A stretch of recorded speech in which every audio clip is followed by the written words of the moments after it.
सत्संगत जी, प्यार से बोलना जी, धन निरंकार जी। आशा करती हूँ आप सभी संत महापुरुष माता जी की कृपा से बहुत अच्छे होंगे। आप सभी का एक बार फिर से स्वागत है आपके अपने ही चैनल पर। इस साखी को सुनने के बाद आपको सफलता जरूर मिलेगी।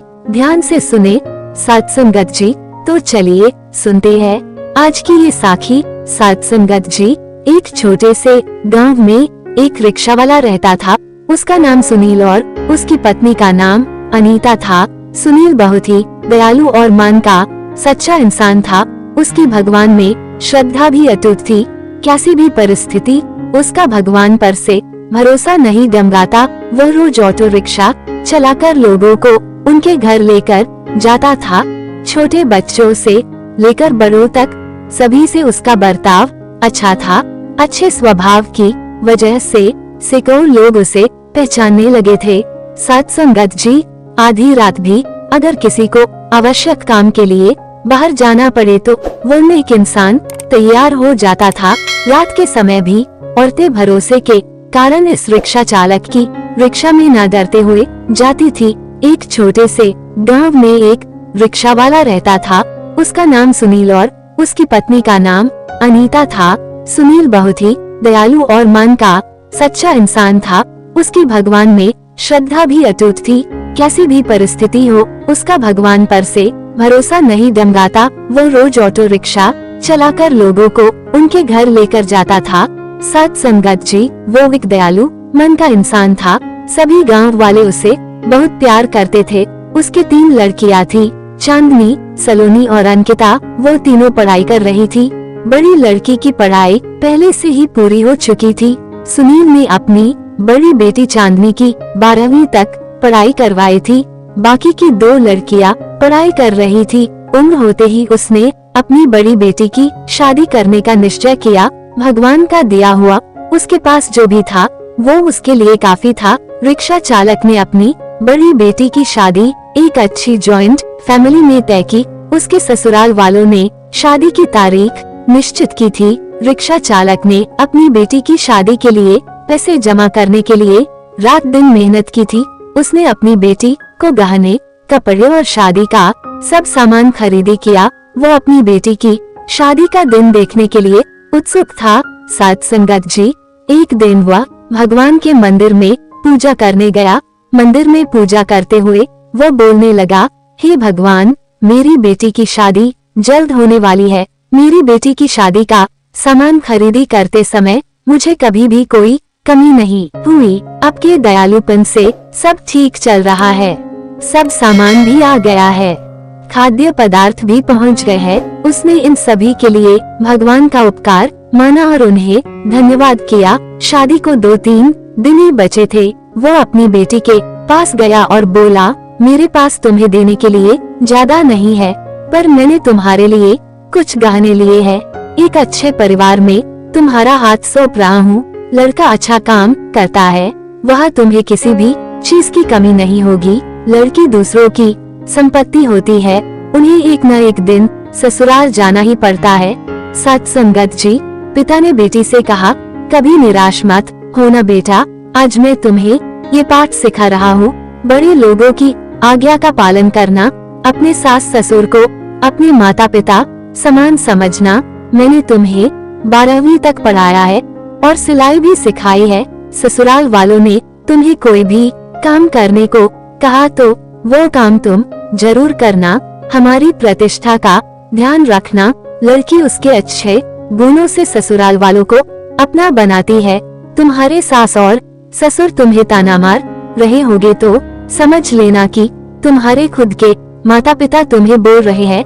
सत्संगत जी, ये सब बातें वो रिक्शा चालक अपनी बेटी को समझा रहा था। समझाते वक्त उसकी आंखों में आंसू आ गए थे। घर में शादी का वातावरण था। घर में रिश्तेदारों की धूम थी। शादी को 3 दिन बाकी थे। रात में अचानक रिक्शा चालक के घर उसका पूरा घर भीषण आग के लपेट में आ गया। उसके घर में उसकी छोटी बेटी अंकिता पानी पीने के लिए उठी।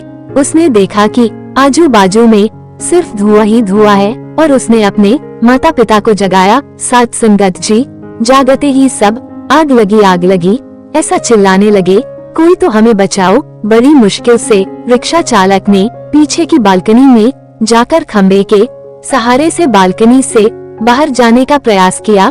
घर के सभी सदस्य को जैसे तैसे उसने बचा लिया, लेकिन आग में घर का सब सामान जलकर खाक हो गया। आग में शादी का सब सामान जलकर राख हो गया था। साथ संगत जी, जहाँ थोड़ी देर पहले खुशियाँ थी, वहाँ का दृश्य अभी देखा नहीं जा रहा था। जिसने देखा उसकी आंखों से आंसू आने लगे। सब सोचने लगे, बेचारा अब क्या करेगा। चांदनी उसके पिता की तरफ दौड़ते हुए गई और बोली, पापा निराश मत हो, पापा थोड़ी भी चिंता मत करो, ये सब मेरे नसीब में लिखा था। बुरे वक्त में हम हार नहीं मानेंगे। मैं आपका लड़का नहीं हूँ तो क्या हुआ, आपने हमें लड़कों के जैसे पालन पोषण करने में कोई कसर नहीं छोड़ी। सलोनी और अंकिता वह दोनों भी उठ गई थी। वह दोनों भी अपने पिता के पास जाकर खड़ी हो गई। पापा, हम सब आपकी शक्ति है, हम तीनों ही आपकी बेटियां नहीं बेटे हैं। आज से हम भी आपके साथ काम करेंगे। चांदनी बोली, अगर वो लड़का मुझे सच्चा प्यार करता होगा तो ये सब देखकर भी वह शादी के लिए तैयार होगा। जो भी होगा वो मैं आनंद से स्वीकार कर लूंगी, चिंता मत कीजिए। तीनों बेटियों ने मिलकर अपने पापा को समझाया। साथ संगत जी, आजू बाजू के सब लोग इकट्ठा हुए, साथ में बोल रहे थे कि ससुराल वालों को क्या जवाब दोगे। जो आया वह शोक व्यक्त करके चला जाता था। सुनील के घर के पास लोगों की भीड़ जमा हुई थी। सभी बोलने लगे कि आपने अच्छे काम करके पैसे कमाए थे। सुनील बोला, कदाचित भगवान की यही इच्छा होगी। तभी उसकी पत्नी अनीता आई और बोली कि आप बस भगवान का नामस्मरण करते रहो, आपके भगवान ने आपको बदले में ये सब दिया है। अब इस घर में कभी भी भगवान का नाम नहीं लेना। तभी सुनील उससे बोला, तुम नसीब वाली हो जो इतनी बड़ी आग में से तुम जिंदा वापस बाहर आई। ये नियति का खेल है, भगवान को क्यों दोष देते हो। साथ संगत जी, किसी आदमी ने प्रेस में ये खबर दे दी। दूसरे दिन समाचार पत्र में खबर आए कि ऑटो रिक्शा चालक सुनील के घर में आग में जलकर सब खाक हो गया। उसकी बेटी की शादी को कुछ ही दिन बचे थे। गरीब आदमी अपनी बेटी की शादी कैसे करेगा। साथ संगत जी, जिसने भी यह खबर सुनी उसने मदद की। उसे भले रिक्शा चालक को पहचानने वाले सब आए और पता नहीं अपने साथ क्या लाए। उसका घर तोहफा से भर गया था। किसी ने गहने, किसी ने कपड़े, किसी ने राशन तो किसी ने पैसे दिए। सब सुनने के बाद सभी रिश्तेदारों ने मदद की। शाम तक उसके घर में कितने रुपए जमा हुए थे पता नहीं। तीनों लड़कियों ने सब पैसे पापा के पास दे दिए। तब सभी का अपनी आंखों पर विश्वास नहीं हो रहा था कि जहाँ सब ध्वस्त हो गया था वहाँ उसने तीनों लड़कियों के साथ बैठे बैठे इतने पैसे जमा कर लिए कि आसानी से शादी हो सकती थी। साथ संगत जी, भगवान देता है तो छप्पर फाड़ कर देता है। उसने अपनी बेटी की शादी मंदिर में बड़े धूम धड़ाके के साथ की। लोग आपस में बोल रहे थे कि सच्चे मन के इंसान को भगवान मदद क्यों नहीं करता। आज भगवान के इस चमत्कार पर सभी की श्रद्धा थी। भगवान जो भी करते हैं वो अच्छा ही करते हैं। रिक्शा चालक की पत्नी बोली, मुझे माफ कर दो।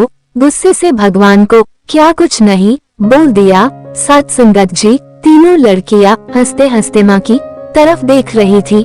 देर बाद जहाँ सब रो रहे थे वहाँ सबके चेहरे पर खुशी दिखी। भगवान सच्चे मनुष्य की सबसे कठिन परीक्षा लेने में कोई भी कसर नहीं छोड़ते हैं। सुनील और उसकी बेटियों ने संकट के समय एक दूसरे का साथ दिया, अपना विश्वास डगमगाने नहीं दिया। साथ संगत जी, इसीलिए तो कहते हैं, कर्म तेरे अच्छे तो किस्मत तेरी दासी, नियत तेरे अच्छे तो घर में मथुरा काशी। साथ संगत जी, आइए हम इस निरंकार पर सच्चे मन से विश्वास करना आ जाए, इसके भाड़े में रहना आ जाए। सच्चाई और भगवान में विश्वास के साथ अपना कर्म करते रहिए। फल की इच्छा करो या ना करो, सही समय पर सही फल जरूर मिलता है। और जब भगवान हमारी मदद करना चाहते हैं तो ऐसे करते हैं जहाँ तक हमारी बुद्धि सोच भी नहीं सकती। साथ संगत जी, अगर आप सभी को आज की साखी अच्छी लगी